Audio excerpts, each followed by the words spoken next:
watching Morning at NTV.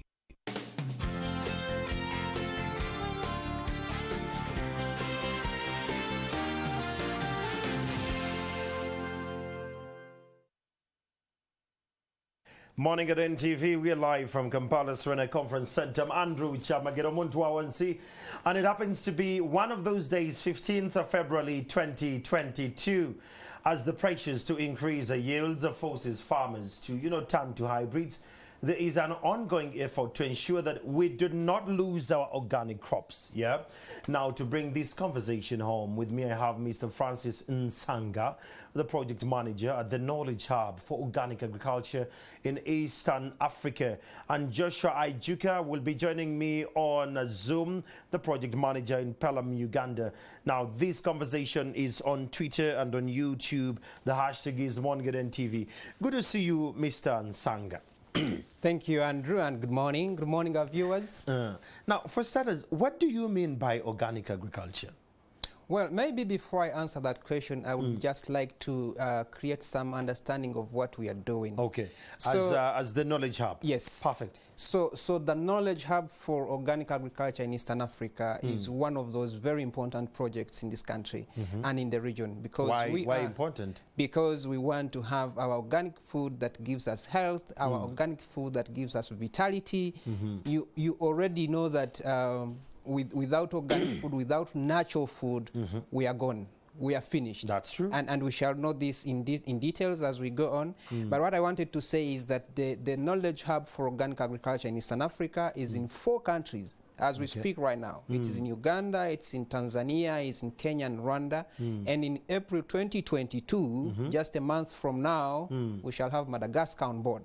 Oh. And the Knowledge Hub for Eastern Africa is just one of the hubs in Africa. And so we are part of the continent-wide project called the Knowledge Center for Organic Agriculture. Have you thought about South Africa? Sudan? Yes, we have. Because I was in South Sudan last week, and it's a food-stressed country, if I should put it that way. That's true. So. So when we see the Knowledge Hub and it's going to Madagascar, Madagascar is not doing so bad, but if we could think about these neighbors of ours, that would make a lot of sense. Yeah. So your organization, Knowledge Hub, and then organic agriculture. Knowledge will come with a lot of technological advancements in my school of thought, right? And it embraces a little bit of, hybrids. That's what I'm thinking. Then we have organic. Where do you draw the dispute there, and how do you match the two? Thank you very much, Andrew. I think you're mixing a bit of things here, and I want us to be very clear. Yes. Knowledge Hub, knowledge does not necessarily mean technology or advancement or supersonic issues. That's true, that's true. Knowledge can be what you have to do organic farming in your backyard, for example. Makes sense now. And so what we are looking at is to create and make that knowledge available to farmers. The reason why people do not do organic agriculture is because they don't have knowledge. Many times they say we don't know how to do it, we don't know where to find the inputs that are organic, and then they end up doing what we call the conventional farming, which is not very good for our environment, which is not very good for our biodiversity, which is very harmful to your health. I love that. So how is Knowledge Hub planning to disseminate information to the grassroots farmers, especially now that the knowledge gap is what is disturbing the way we are practicing agriculture? Excellent. So we have, today as we speak, we have what we call the Farmers Caravan.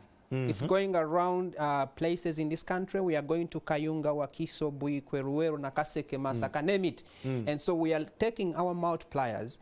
We have trained young men and women who know how to take the knowledge of how to do organic practices to the grassroots. And so we are taking all these farmers to the places we want them to see how people are doing organic agriculture, for them to get more motivation, for them to get more skills and knowledge. And so after that, they will go back to their communities and disseminate this knowledge. And that's how we do it. Now, I love that. But after they have farmed and after they have changed the models of farming, the market, Francis, the market is one thing that disturbs the farmers when you go around this country. I think, Andrew, you're spot on. You're very right. I'm a farmer myself. You are? Yeah. What do you grow? I'm farming coffee. That's one. Then two, I'm doing sweet pepper.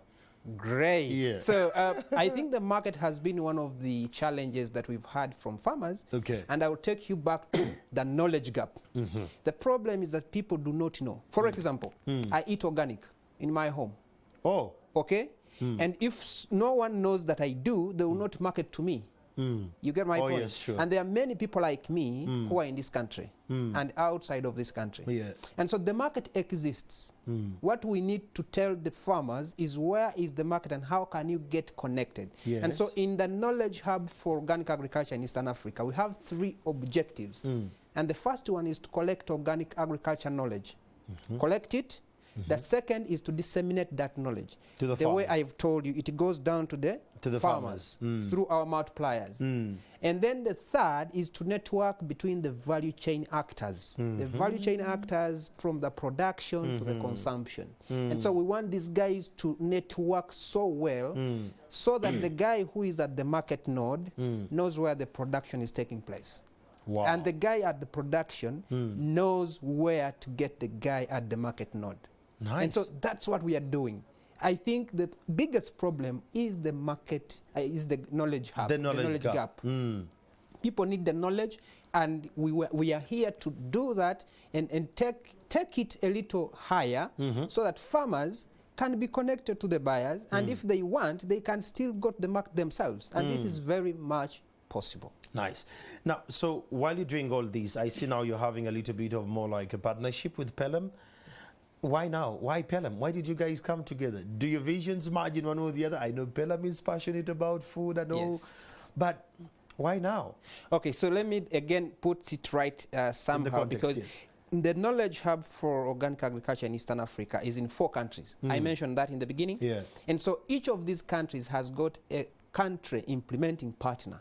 Oh. And so Pelum falls in so handy. Yeah. Like you've said, they are so passionate about food. Food, yes. And not just food, but organic food. Yes. And so Pelum comes in as the country implementing partner for the Knowledge Hub for Organic Agriculture in Eastern Africa. Wow. And so we have similar organizations in Kenya, Tanzania, and Rwanda that are doing exactly the same. Wow. I love it when you say that the partnership that are coming through. But now, you see, we as farmers, it's very hard to convince us not to use chemicals in this day and age kind of farming. They will tell you have to use this for the weeds, you have to use that for the pesticides and all. How are you going to convince the farmers, or how do you convince the farmers now that you have a caravan? The caravan literally goes through my district of, Wakiso, and it goes to Luero. So how do you convince the farmers? What models do you use that the farmers are not deviated from the organic approach, that they are going to embrace more chemicals in the farming? Before I convince that farmer, I want to convince you first, Andrew. Look here. When you're spraying using those chemicals, they tell you to cover your mouth, your nose, your eyes, your ears. What do you think is in those chemicals if they are telling you to cover? It's deadly, that it could damage my soft spots. Yes. It is deadly. And so how much motivation do you need? How much more do I have to tell you that this is not good for you?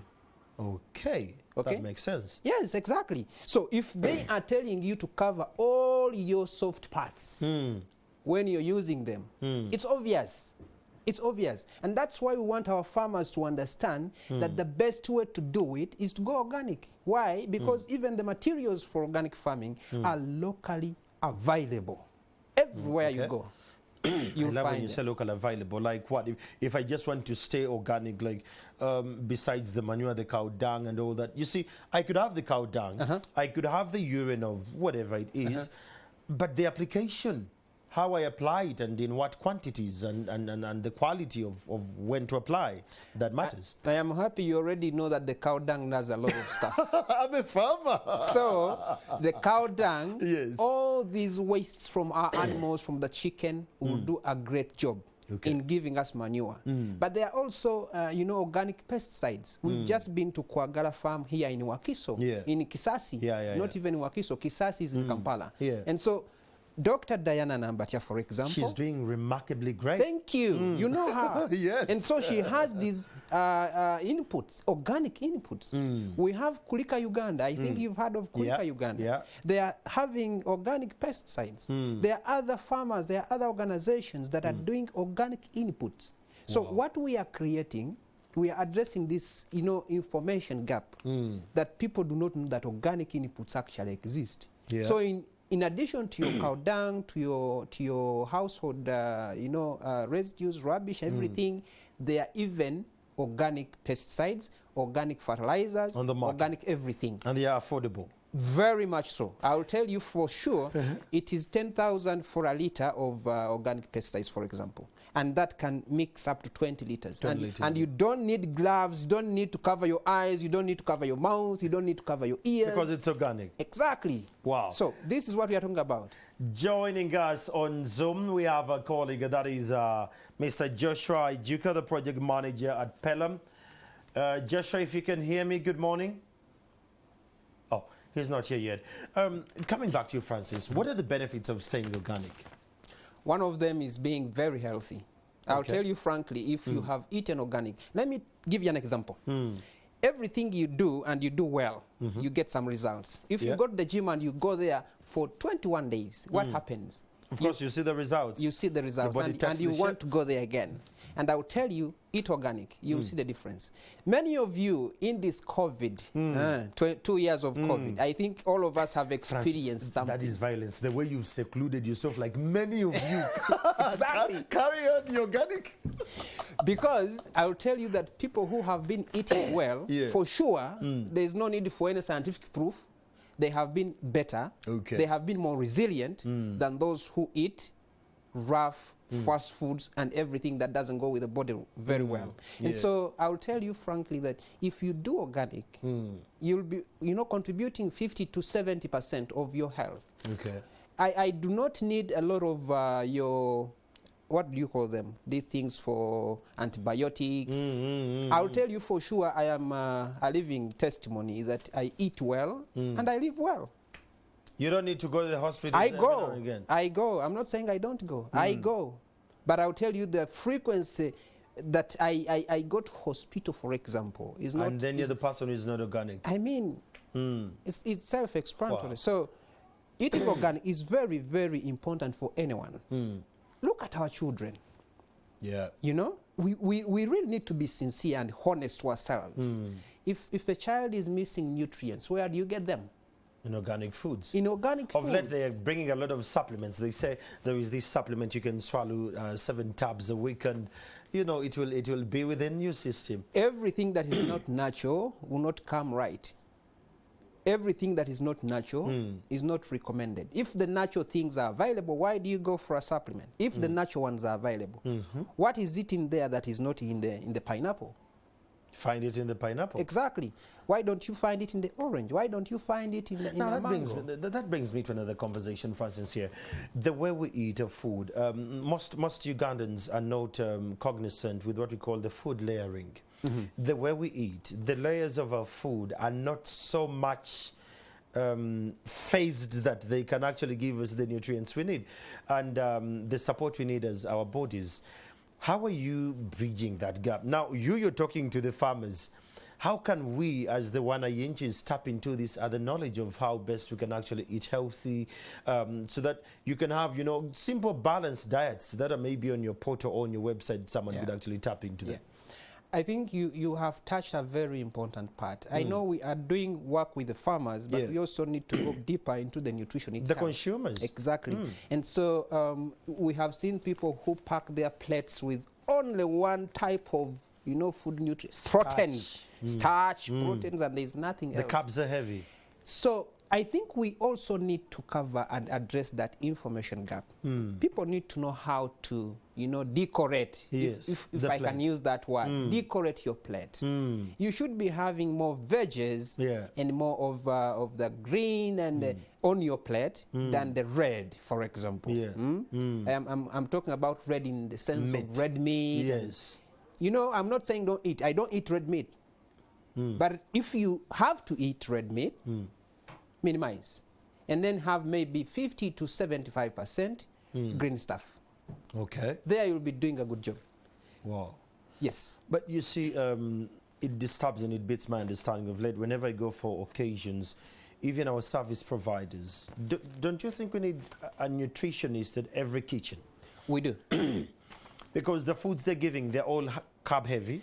And when you talk about in every kitchen, Yes. it means in every home. No, in every home, we cover the gap. Let our wives and we the husbands be intentional. We go and we have these kind of conversations and we move on. If you're just joining this conversation with me in studios, I have Mr. Nsanga Francis. He comes from Knowledge Hub for Organic Agriculture in Eastern Africa, and we're discussing something to do with organic foods in our country. You talked about organics and all that. I need to know, where is the market of organic foods past Uganda? Now that you're in the 4 countries, if a farmer aligns with your kind of model or aligns with your kind of umbrella, do they have an already market that is already to be tapped into? There's a lot of market outside Uganda, but I don't want you to say out of Uganda. Why do you want to skip Uganda? Because there's a big market here. Okay. And the farmers that we are working with at the grassroots will not jump onto the export market right now before feeding themselves and the market around them. And so we have a big market. I told you I eat organic. I should interest you, Andrew, to change your menu and have an organic. But I eat organic, Francis. Francis, I eat organic. Thank you. Just the other week I was juicing. The whole week I was juicing. So Francis, Andrew, and so many more people we can go organic. should be the people buying from our farmers in the first place. That's true. We have an organic market right here in Uganda at Abaita Ababiri. Yes. In the market, in the center of that Abaita Ababiri market, the food market. Yes. There's an organic, specifically organic market. So how do you differentiate between organic market, the organic stalls per se, and kwa ujumla? So the organic market receives from organic producers, and the organic producers are known to us. We know them. We know where they are. We support them with organic agriculture practices. We go there and support them. We go there and tell them what to do. And if they are not doing it right, they don't bring their produce to the market. It becomes conventional. And so how do you stop him from bringing the merchandise to the market? We have something we call the participatory guarantee systems. Okay. PGS for short. So PGS helps us to make farmer and farmer groups become so transparent to each other, so trustworthy, and they have this integrity that they are doing one thing and they are not doing the other when they are alone, for example. So if we have a farmer group of 10 farmers and they are producing, say, Irish potatoes, organic Irish potatoes, or organic pineapples, they should all be using organic inputs and organic practices. None of them should be using something else. So do you just storm their farms unannounced and you check if they... No, we don't storm like that. We prepare them. Okay. We prepare them to become a PGS group. Oh, in that locality? Yes. And it's a whole lot of training. And so they go through a training, they go through a support system, and they become a PGS certified farmers group. And when they are, then they can supply their produce to the organic market. Okay. The organic markets that are out of this country will require that those foods, whatever you're supplying, is actually taken to the lab, tested, and certified organic. Okay. Here we might not go to the lab, but we know that we have created a system that is very transparent and very dependable, because the farmers know each other, and if a farmer in that group is not using organic inputs, then the other farmers will have to, delineate them, take them out of the group, and then they remain, because if they have that guy, you will contaminate the narrative. You've used the right word, contamination.